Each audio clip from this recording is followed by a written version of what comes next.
You ever wonder why someone walks away, damages you, breaks something sacred, and then returns like nothing ever happened?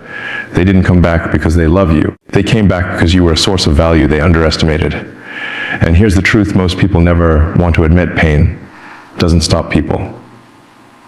Consequences do. Let's break this down. There are 4 reasons they return after they've hurt you. They didn't come back because they had an epiphany. They came back because they lost access to something they didn't know they needed until it was gone. When people leave, especially after hurting you, they don't often process what they're walking away from. They're intoxicated by the illusion of greener grass, the excitement of novelty, the thrill of freedom, or the ego boost of attention. They assume they can find something better, something easier, something more aligned with their desires.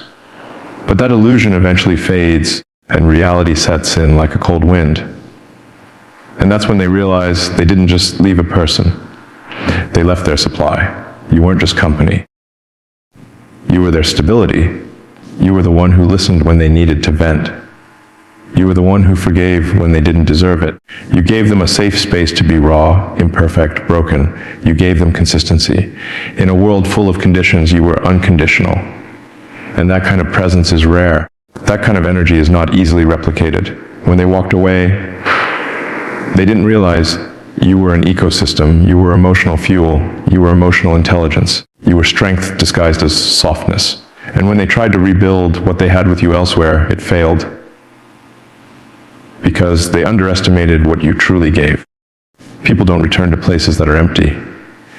They return to places that once nourished them. They come back not because they've changed, but because life has reminded them of your value. Maybe they thought someone else could do what you did. Maybe they thought the world would hand them another you. But what they found was noise, not peace. Chaos, not comfort. They replaced the real with the temporary, the deep with the shallow. And eventually, they realized no one listened like you. No one calmed their storms like you. No one stayed when things got ugly the way you did. But don't let their return fool you. This isn't a love story. This is economics. It's resource management. You were the emotional support they relied on, and once they depleted the replacements, they turned back like a person who ignored the value of clean water until the taps ran dry. It's not love, it's need. It's desperation disguised as clarity. Here's the brutal truth: some people are incapable of appreciating their supply while they still have access to it. They think the engine will always run. They think the well will never dry. And when it finally does, they experience panic, not love. They return not to cherish, but to consume, to take what they used to have, to refill what the world has emptied. And if you're not careful, you'll mistake their hunger for affection, their need for reconciliation, their loss for love. You were the power source, the unseen infrastructure, the emotional backbone, and because you made it look effortless, they forgot how much energy you gave. They forgot the labor of your patience, the cost of your forgiveness, the energy behind your understanding. When people are used to receiving without gratitude, they become entitled. And entitlement, it makes them believe the supply is infinite, that no matter what they do, you'll still be there. But something changed in you. You started to heal. You started to see your own worth. You started to realize that being someone's supply isn't love, it's sacrifice. And you've stopped sacrificing. You stopped pouring into someone who never brought water to your well. You stopped giving energy to someone who only came to take. And that's why they're back. Because energy like yours doesn't appear twice. Because love like yours doesn't come in bulk. Because presence like yours is a one-time offer. They return because they're empty. Because the silence is loud. Because the people they ran to can't hold a candle to what you were. They return because they lost their charger. And now they're on 1%. But just because they come back doesn't mean you open the door. Just because they see your worth now doesn't mean they're worthy of you now. You were the supply they never replaced because you were never supposed to be a product. You were a person, a heart, a soul. And when someone turns your humanity into a resource, they disqualify themselves from receiving it again. You can forgive without opening the connection. You can understand without re-engaging. You can love someone and still choose to walk away from the pattern that broke you. that is strength, that is intelligence, that is evolution. They didn't return because they saw the light. They returned because you were the light, and the darkness of the world finally reminded them how rare that is. But don't ever dim your shine for those who only see it when they're in the dark. You were the supply. Now be the standard, let them remember what they lost, and let them watch you never look back. When someone hurts you and leaves, they rarely walk away with the full weight of what they've done. In the moment, guilt seems heavy. It stings their pride a little. It causes some discomfort, sure, but that guilt is fleeting, easy to bury under distractions, new faces, or temporary pleasures. What they don't expect is how loud the silence becomes when the dust settles. What they don't anticipate is how the absence of your presence slowly starts to echo in their life. Guilt can be ignored. But loneliness demands attention. People return after causing pain not because they've healed or grown, but because being alone feels worse than the remorse they carry. Guilt is manageable. It's internal. You can suppress it, rationalize it, deny it. But loneliness, that's external. That's loud, that's sharp, that's real. It creeps into their life in the quietest hours, when the noise stops and the fake smiles fade. And when they realize there's no one left to call, no one left who truly understands them, their first instinct is to return to the last place they felt seen. You. It's a pattern as old as time. They hurt you. Walk away, and in their mind, it's over. They assume you'll move on, maybe cry a little, but eventually get over it, and maybe even be there if they ever wanted to circle back. But what they never consider is what their world would feel like without your emotional safety net. They don't anticipate the impact of your absence until they experience it. And when they do, that loneliness hits harder than they thought. It humbles them. It breaks their illusion of self-sufficiency. That's when they come crawling back. Not because they've done the work, not because they're different, but because they're empty. Loneliness doesn't just whisper your name. It screams it. It reminds them of the warmth you gave, the comfort of being understood, the peace they felt in your presence. The world is cold. People are conditional. Conversations feel surface level. Suddenly, the emotional depth they took for granted becomes the very thing they crave. And so they reach out. Not because they're ready to be better, but because they're tired of feeling worse. There's a reason people don't stay with the ones they left you for. The people they chased were never about connection. They were about distraction. They were about ego, about validation. But when those temporary highs fade and they're left with a void no one else knows how to fill, they come back to the last place they felt whole. They come back to you. Not because they fixed what's broken in them, but because you once made their brokenness feel less unbearable. You need to understand the psychology behind it. People aren't wired to sit in discomfort for long. They'll do anything to escape it, even if it means returning to what they damaged, not to fix it, but to ease the loneliness. They believe your kindness means you're still available. They mistake your silence for a pause, not a conclusion. And when they realize you've actually moved on, that you've truly detached, they panic, because now even guilt feels like a privilege. Because now, they don't just miss you, they miss the version of themselves you allowed them to be. Here's the truth they never expected. You didn't wait. You didn't stay in that place of waiting to be rescued. You grew. You rebuilt. You found strength in solitude, the very thing they feared. You learned how to stand alone, how to breathe in your own energy, how to protect your peace. And that terrifies them, because now they see the contrast. While they were trying to silence loneliness by running back, you were learning to embrace solitude and evolve from it. Don't mistake their return for reconciliation. Just because you doesn't mean they're meant for you. Just because they feel lonely doesn't mean they deserve access. You are not an antidote to someone else's emotional instability. You are not a cure for regret. You are not a second chance for someone who gambled with your heart like it was disposable. People can regret their actions and still not be ready to do better. They can feel lonely and still not know how to love. The return isn't the redemption. It's just the symptom of emotional withdrawal. And if you let them back in without discernment, you're not healing, you're repeating. Loneliness is powerful. It forces people to confront their choices. But confrontation isn't the same as transformation. Someone can feel the pain of losing you and still not be capable of honoring you. Someone can miss your energy and still not be able to match it. And someone can carry guilt but never change their behavior. So when they show up again, when they send that late night message, when they tell you they've been thinking, when they say they miss what you had, pause, breathe, and remember guilt is lighter than loneliness. And returning doesn't mean they've grown. It might just mean they're alone. Let them sit in that loneliness. Let it teach them what your presence once protected them from. And let yourself rise above the cycle. You've already proven that you can survive without them. Now show them that your peace is not for rent. Let your absence speak the truth their guilt never will. When someone hurts you and then returns, one of the most overlooked reasons is ego, not love, not regret, not transformation, just pure, fragile ego needing a hit of validation. See, when they walked away, they expected you to fall apart. They assumed you'd chase, beg, plead, or collapse in their absence. And maybe for a moment you did. Because pain is real and betrayal cuts deep. But what they didn't plan for was your strength, your silence, your glow up. They didn't expect you to survive, let alone thrive. That's when the ego gets bruised. It's not that they suddenly realize your worth. It's that your ability to live without them becomes a mirror reflecting their lack of impact. And for someone whose self-image is built on control or admiration, that's unbearable. It's not about missing you.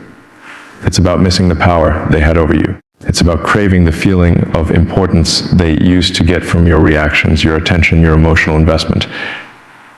Because the truth is, validation is a drug, and you were their supplier. People with fragile egos often mistake attention for affection. They confuse emotional responses for emotional connection. So when you cried, it fed their pride. When you argued, it proved they still mattered. When you showed pain, it reassured them that they were unforgettable. But when all of that stopped, when your energy shifted inward, when your peace became more important than proving a point, they panicked. Not because they lost you, but because they lost access to the emotional fuel that made them feel significant. They returned not to rebuild, but to test. To see if they still have a hold, to check if the door is still open, to confirm if they still occupy space in your mind. Their ego wants proof that they weren't just another chapter. They want to know they were the story. And if you respond with softness, if you welcome them back without clarity, they get what they came for. Not closure, control. This is why it's so dangerous to confuse ego-driven return with genuine healing. A person can say all the right words and still operate from a place of ego. They can apologize, promise change, talk about missing you. And yet, their real motive is to be seen, to be wanted, to reclaim the version of themselves that only existed when they were with you. And once they get that feeling back, once they're validated again, they leave. Because the mission wasn't love, it was dominance. The mission wasn't connection, it was confirmation. The hardest pill to swallow is this: some people are addicted to being needed, not loved. Needed. It feeds their self-worth. It validates their existence. And the moment you show yourself sufficient, they feel erased. That's what brings them back. Not your value, but their vulnerability. Not your love, but their insecurity. They want to matter again, even if it means disrupting your peace to prove they still have the power to do so. You must learn to recognize the difference between someone returning with remorse and someone returning with an ego that can't handle being forgotten. True remorse comes with humility. It doesn't demand access, it doesn't rush you, it doesn't center itself. But ego rushes in like it owns the place. It acts entitled to your time, your heart, your forgiveness, as if your healing was a waiting room and they've just arrived for their appointment. Do not let their need to feel important override your need to stay healed. Do not let their moment of insecurity dismantle your season of growth. Just because they missed the version of themselves they were with you doesn't mean you should reintroduce them to the version of you they damaged. And here's the twist: they don't just miss you. They miss what you made them feel about themselves, your love, your loyalty, your consistency. Those things made them feel worthy. So when they lost that, they didn't just lose a partner. They lost the mirror that made them feel like more than they really were. That's why ego begs for a second chance, not to honor you, but to rescue its own reflection. Ego-driven returns are manipulative by nature. They disguise themselves as closure, but they reopen wounds. They arrive sounding like redemption, but they're just repetition in a new outfit. The real test is this: if you gave them no response, no energy, no emotion, would they still stay? Or would they walk away again once they realize the power dynamic has shifted? You don't need to destroy them. You don't need revenge. The most powerful thing you can do is protect your energy and remain unmoved. Let them see that their absence didn't define you. It refined you. Let them learn that their departure didn't break you. It built you. Your validation comes from within now. You are not a mirror for fragile egos. You are not a fix for someone else's emotional bankruptcy. You are not a reflection of their worth. You are your own source of light. And anyone who returns should come to add value, not extract validation. Let them return if they must. Let them knock. Let them speak. But know this: speak. If it's ego that brought them back, then silence is the answer it deserves. Most people live with the assumption that what's familiar will always be there. That no matter how they act, no matter how poorly they treat someone, certain people will stay. It's a dangerous comfort, believing that someone's love is unconditional to the point of self-destruction. But the reality is, nothing lasts without effort. Nothing remains without respect. People tend to take for granted what they believe they'll never lose, and only when it's gone do they begin to grasp what they had. The moment they realize your silence isn't temporary, that you're not playing a game, that you've truly disconnected, that's when the panic sets in. It's human nature to underestimate the value of consistency. When you're always there, always forgiving, always answering, always loving, you become predictable. And predictability in the minds of many equals permanence. They assume you're the constant in their chaos, the safety net that catches them no matter how high they jump or how recklessly they fall. But what they forget is that even safety nets wear thin. Even the most patient person reaches their limit. And when that limit is reached, there's no warning, no second guess. Just a quiet, clean break. They return not because they suddenly grew wise, but because they never thought they'd have to face a world where you no longer exist for them. It's the shock of losing access, not the depth of love, that brings many people back. Your absence confronts them with their own actions. Your silence becomes a mirror reflecting their ignorance, their entitlement, their misuse of your presence. Suddenly, they begin replaying every moment, not out of love, but out of fear that they ruined something rare. When people know you'll stay no matter what, they don't feel urgency to improve. They believe they have time to disrespect, time to ignore, time to wander, because you'll be there. They believe forgiveness is automatic, that your love is an unlimited resource. But what happens when the source dries up? When the doors close? When the version of you they mistreated no longer exists? That's when regret is born. And here's what you need to understand: regret is not the same as love. Someone can regret losing you without ever intending to change. They can feel the weight of your absence without ever understanding the value of your presence. Regret is selfish. It's about them, not you. It's about what they've lost, not who you are. And if they come back, it's often not to repair the damage. It's to relieve their discomfort. This is why valuing someone only after they've left is hollow. True love values in real time. It shows up when you're tired. It protects you when you're vulnerable. It listens when you're quiet and understands even when you're misunderstood. Anything less than that is convenience. A relationship based on comfort, not commitment. On ego, not effort. You see, when someone thinks you're permanent, they stop showing up fully. They become lazy with your heart. They forget the effort it took to win you. They forget that connection isn't a one-time achievement. It's a daily investment. And when they stop investing, they start withdrawing. And one day, the account is empty, and you're done.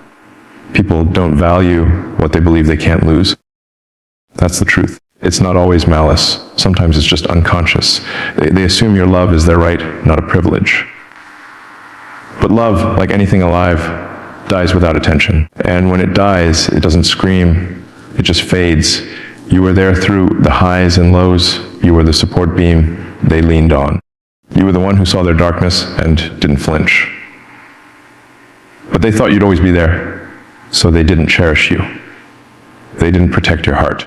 They didn't match your energy. And now they return not because they've become someone new, but because they missed the version of themselves they were when you were around.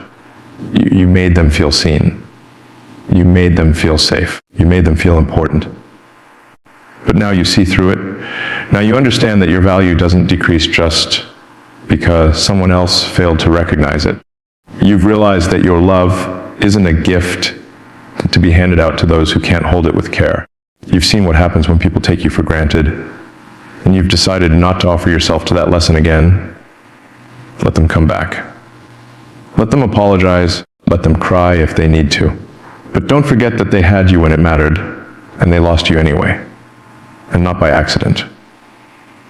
Not because they didn't know, but because they didn't think they'd ever lose you. They thought you were rooted in their life like a tree. But even trees can be cut down. Even mountains can move. You taught them a lesson they'll never forget, that real love is boundaries. That silence can speak louder than any argument. That walking away isn't weakness, it's self-respect. And maybe, just maybe, next time they're given something real, they'll cherish it before it's too late. Because now they know, most people don't value what they can't lose until it's gone for good. Let them return. Let them knock. Let them type. Let them wait. But you don't go backward. You're not a pit stop. You're a destination. And those who didn't protect your heart the first time, they don't deserve a second time. Your healing is your new standard. Your peace is your new power. The next time someone returns after hurting you, don't ask, do they still love me? Ask yourself, do I still need what once destroyed me?